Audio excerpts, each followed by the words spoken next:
நடத்துனே அடுத்த ப்ரோமோல பாத்தீங்கன்னா சோழனை ஸ்டேஷன்ல இருந்து வெளில கூட்டு வரணும் 50,000 ரூபாய் பணம் கட்டணும்னு சொன்னதுனால வேற வழி இல்லாம பாண்டியன் சோழன் சேர்த்து வச்சிருந்த பைசாவை எடுத்து கொடுக்குறாங்க. சோழன் வீட்டுக்கு வந்து பாக்குறாங்க. அவங்களோட பணத்தை காணும்னு தெரிஞ்சதும் பயங்கரமா கோவப்பட்டு சண்டை போடுறாங்க. உன்னை ஸ்டேஷன்ல இருந்து கூட்டு வரணும் 50,000 ரூபாய் பணம் கேட்டாங்க, அவ்வளவு பணத்துக்கு நாங்க எங்க போறது, அதனாலதான் உன்னுடைய பணத்தை எடுத்து கொடுத்தோம்னு சொல்லிடுறாங்க. இதை கேட்டதுமே சோழன் பயங்கரமா டென்ஷன் ஆகி பாண்டியனும் சோழனும் பயங்கரமா அடிச்சு சண்டை போட்டுக்கிறாங்க.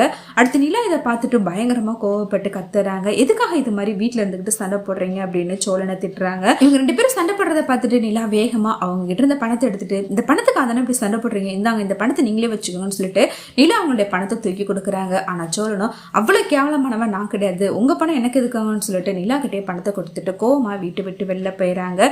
அடுத்து சோழன் அடுத்த நாள்ல இருந்து லைசன்ஸ் இல்லாதனால வேலைக்கு போக முடியாம வீட்டுல இருக்கிறாங்க.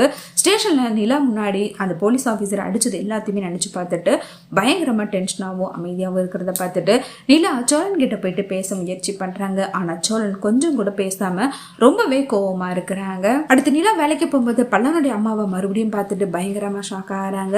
இப்ப மிஸ் பண்ணவே கூடாது, எப்படியாவது அவங்கள பிடிச்சிடணுங்கிறதுக்காக அவங்கள ஃபாலோ பண்ணிப்பாரு.